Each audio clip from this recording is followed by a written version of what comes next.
Thanks for your time today. I'm going to make a short statement and we'll take some questions after that, so will Xavier. The board of the Essendon Football Club met this morning. As a result of that meeting, I am announcing that we have terminated the coaching contract for Ben Rutten with immediate effect. Straight after the board meeting, I called Ben personally to let him know this. Understandably, Ben was deeply disappointed. But after Essendon's on-field performance this season, I spoke to Ben about why change was necessary. He understands the board's reasoning. There's no question that the process this past week of making a decision about Ben's future has been difficult and messy. For that, the board and I take responsibility. In speaking to Ben, I thanked him for his utter professionalism and for his service and commitment to our club.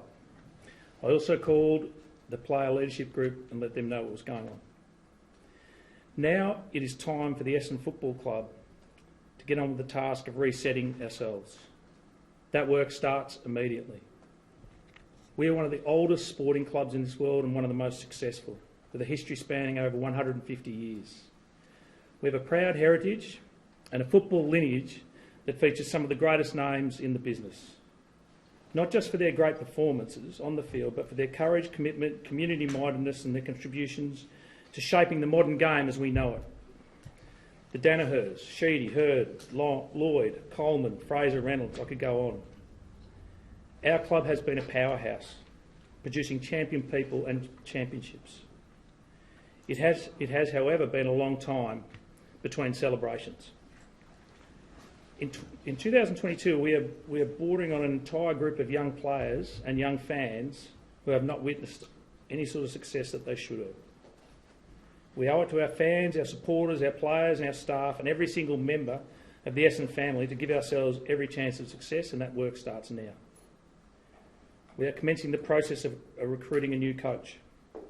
Over the coming days, we'll finalise our coach recruitment process and we'll have a new coach in place as soon as possible. As we stated during the week, we are finalising a process to launch an independent external review to understand what we need to do differently to turn our performance around. This past week has been challenging and hard. To our players, our fans, our supporters and our staff, I want to assure you that there is commitment and resolve across our board and our club to take every step we need to reset and become a great club again. I'm happy to take some questions now. David, have you spoken to James? Well, no, I haven't. Do you expect to sound him out as a potential coach? I won't be sounding anyone out because there's a process. We're going to rely on a process, a really thorough process, to decide who our next coach is. So, but aren't you doing it backwards in terms of the review should tell you what coach you need, yet you're getting a coach and then a review? How does that work? Circumstances have changed a little bit, but we can do both things at the same time.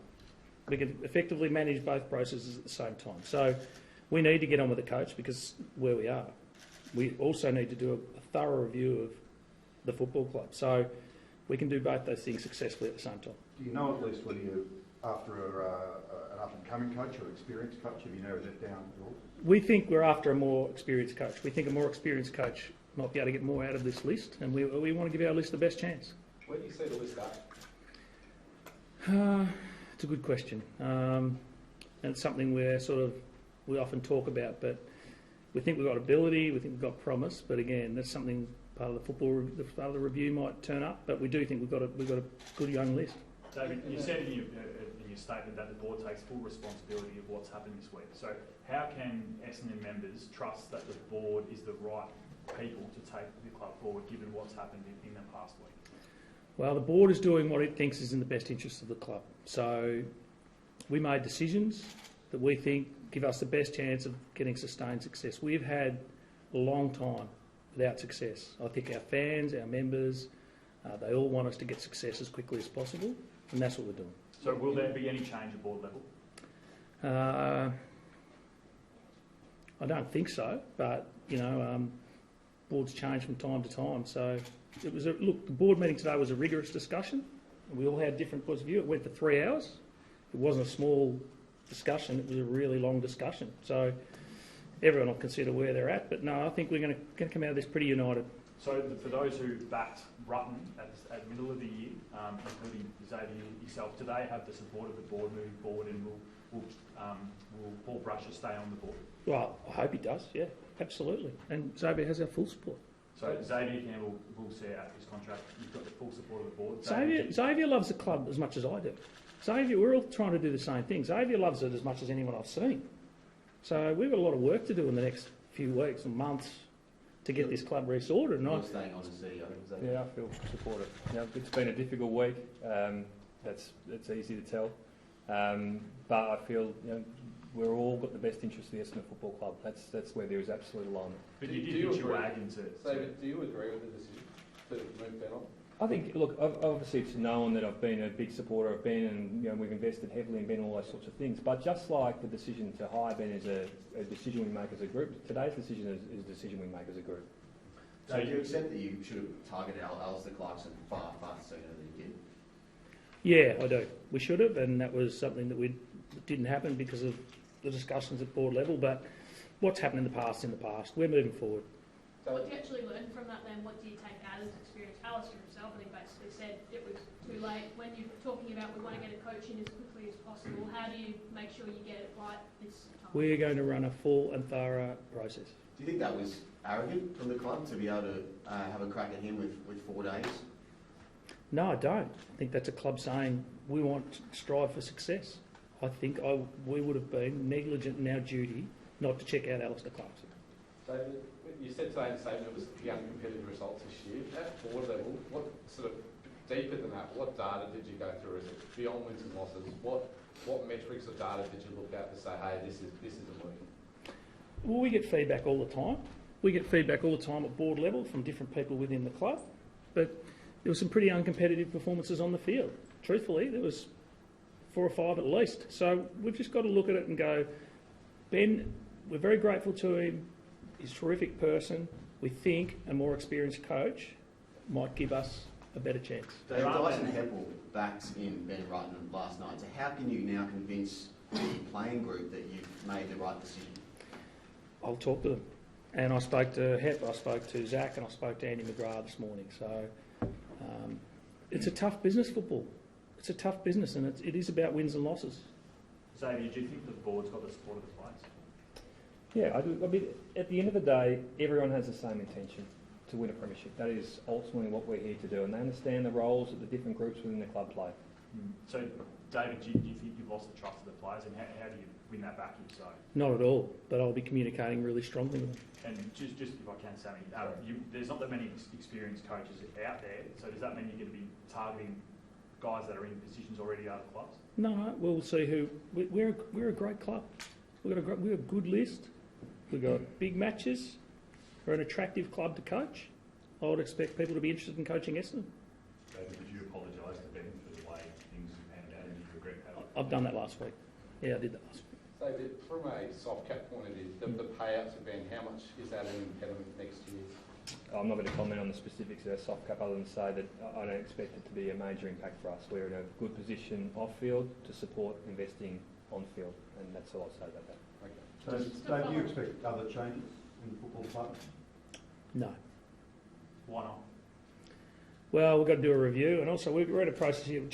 Someone like Josh Marnie, if you're referring to Josh, he's critical. He's absolutely critical to our success going forward. We have to get going now and get into a coaching succession process. So I don't see any changes. Well, Can you give us an insight to the conversations with Zach and Pep and Andy this morning? What was the feedback? They stay confidential, but I just rang them to let them know so that they heard it from me. Xavier, are you feeling confident in your position as CEO? Yeah, I am. I mean, David's spoken to that. It's been pretty clear today, and it's clear on Friday. I mean, it's been a very difficult week. I'm not going to sort of lie about that. It's been incredibly difficult, but particularly difficult for Ben and Kylie and Bernie and Jack. Like, they're real people who've had a profound impact on our football club in a relatively short period of time. So it's more about them than it is about me. Should you have sacked him last week? Sorry? Should you have sacked Ben last week in hindsight?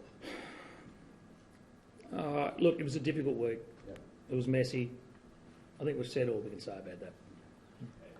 Kevin Sheedy's place on the board, did his comments affect, or do you think affect on radio that Chase Dale's the class and Sheed's position on the board? Is that No. Had no effect. So the board is happy with sort of how Kevin handled the last week and those comments and how they affect? Sheeds has been on the board for 7 months. Sheeds is learning about being on boards. Let me tell you, boards are not easy. And the first few years you're on a board, you are learning. So I would suggest Sheeds is doing some learning, but he's incredibly valuable to our board. He brings someone with 4 premierships under his belt. Have you spoken to him? Who, Sheeds? Yeah, that's comments. Oh, I rang him up, but it's no big deal. Well, seriously, no big deal. I wasn't worried about that at all. But he does need to. He understands now that when he's speaking, he's representing the board. Xavier, you've been through a lot of this, guys. Where does this week rank in terms of difficulty? It's been emotionally and whatnot. It's not something to be proud of. First, football clubs are emotional places. They're complex places. First 4 years of my tenure was the most complex and challenging of probably any sporting club in history, really. But they're all difficult. A week like this, as I said before, like the impact it has on people, that's hard. And people are very invested. Like there's a lot of passion in the 4 walls of this football club. There's much passion at any point in time in my time here. So it's been challenging, I'm not going to lie. Have you spoken to Ben and how is he in your eyes? Yeah, I've spoken to Ben. He's pragmatic. He's a gentleman. He's mature. And he's proud. And so he should be. For a prospective coach, though, you must understand the sell, the positives versus the negatives here. A coach potentially walking into a board that's fractured and a footy department that's not aligned. How do you sell that to an experienced coach? I disagree. This is a great footy club with great people in it who all want the same thing. We all want success. We're all going to work hard. This is a fantastic opportunity. There's an off-season coming up, trade drive. Do you have a rough timeline when you'd like to get your process in place and then an appointment? We've got to do it properly. Yep. But we've obviously got those deadlines, but that doesn't mean we can't get on it this week and get going and get it done really properly and really thoroughly and get a coach. Do you know a couple of people that will be involved in the process? Will you steer it?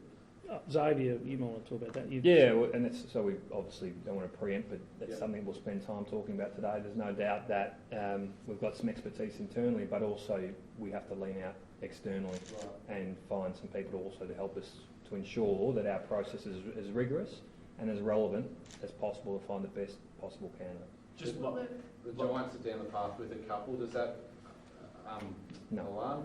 That's a reality of our situation. I think, as Dave said, probably part of the reason of making that decision today is the specific timelines in place. You would love to think that by the end of September, we're in a good position to have found the next coach of the Essendon Football Club, which positions them well enough to certainly have a good impact, positive impact on some critical timelines, industry timelines. You might not like it, but the James Hird thing will continue. Are you prepared for that? Is that a factor? How do you It's such a hypothetical. I'm not even going to comment. I respected the question, but I'm just not going to preempt any aspect of it. Dave spoke about what a process could look like, a rationale could look like, further defining the key criteria which we're looking for in a senior coach of the football club and a football club at the point in time that we are.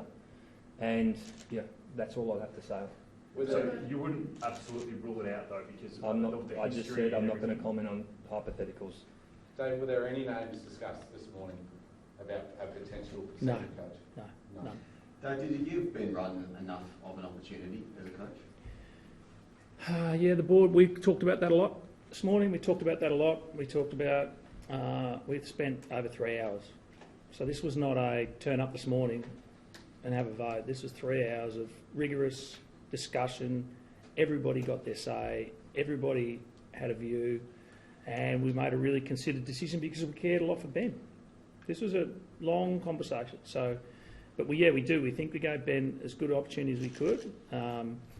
But we think at this time and this list, period, we think a more experienced coach might be able to get more out of this list. Why an experienced coach now and not when Ben was appointed? In hindsight, did you need an experienced coach back then? Well, we come out of an experienced coach. We come out of John Worsfold, so this is different circumstances. So was the process thorough enough, do you think, at the time when Ben was appointed? Yeah, I think so. You got to remember also, I mean, with different point in time with a different list strategy, different list demographics, very different at that point in time. And, you know, casting in mind back to when, you know, Sean Wellman as football director, myself, the board discussed, you know, the pros and cons of looking at a succession plan. A lot of it was around continuity. A lot of it had to do with a list profile that was continuing to build in that point in time.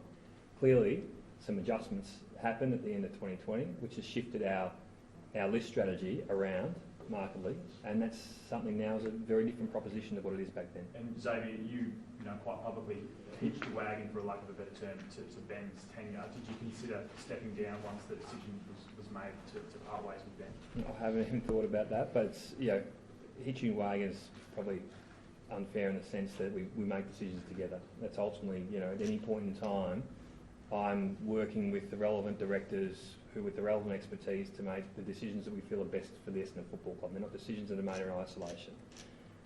There's no doubt that today is challenging. You know, I said before, I've been a big supporter of what Ben's done. He has a lot of big supporters internally and from the board's perspective. But we make decisions to hire Ben. We make a decision like today together as a group as well. I know. That's how it should be. Sorry to cut you off. I know he had the support of, I guess, the leaders that you spoke about. But did Ben lose the players in a whole in general? Is that what was part of why the results weren't there? No. I think Ben had good playing support, but this decision comes down to we've got generations. We've got, you know, young people who have not seen Essendon success. Well, my daughter's 21. Hasn't seen us win a final. Members, fans, supporters, they want to see us have success. The uncompetitive results largely happened in the first half of the year, 2-10 or whatever it was. Why the decision now, based on when they have seemingly plateaued or improved? Is there ever a really good time for a decision? I suppose, but you know, we have to make judgments when we come to decisions on that sort of stuff, and you know, I think this is the right time. David, are you prepared to stave off maybe some challenges from some Essendon members who are willing to jump on the board? Absolutely. If they want to have my week last week, they can jump right in. How would you sell the club? If there's a player thinking about coming here or an assistant, how would you sell the club? Why should they come to the club? This is a fantastic football club. Have a look at our history. Look at the names. Hutchison, Reynolds, Coleman, Lloyd, Hurd, Sheedy. Have a look at Anzac Day. Have a look at Dreamtime. They are like playing in finals. Sometimes they're bigger and they're better because you're playing in front of your own partisan crowd. We've got a good list. We've got some room in our salary cap. We're a big club. And what's been said about the culture, especially at board level, last one, okay, Ryan, but what's been said about the culture at board levels? Are you confident that you guys have a culture that can take the club forward in a successful manner? Absolutely. And we have, what I can tell you, this morning's discussion was really frank, really honest and really thorough. It went solid 3 hours. That was, everybody contributed, everybody got a say, and we reached a group decision. Was it unanimous? I wouldn't tell you whether it was unanimous, even if it was, I wouldn't tell you because you don't say that stuff out of boards. Can I just ask, will the coach be given an opportunity to bring in their own assistants? Like you've obviously got some assistants in place now. Do they get a remit to, I guess, overhaul things in there? We just got to start the process. We just got to get into the process and see how we go and where we're at and what happens. The most important thing is we start the process soon. We get some independent expert people outside to help us, and we find the best coach. Have you settled on that, on an external agency to run the external review? The external review, we haven't settled on that yet, no, but we will do that down the track, and the coaching success and plan Xavier will work on that during the week, and we'll get going. All right, thanks guys. Appreciate you coming on.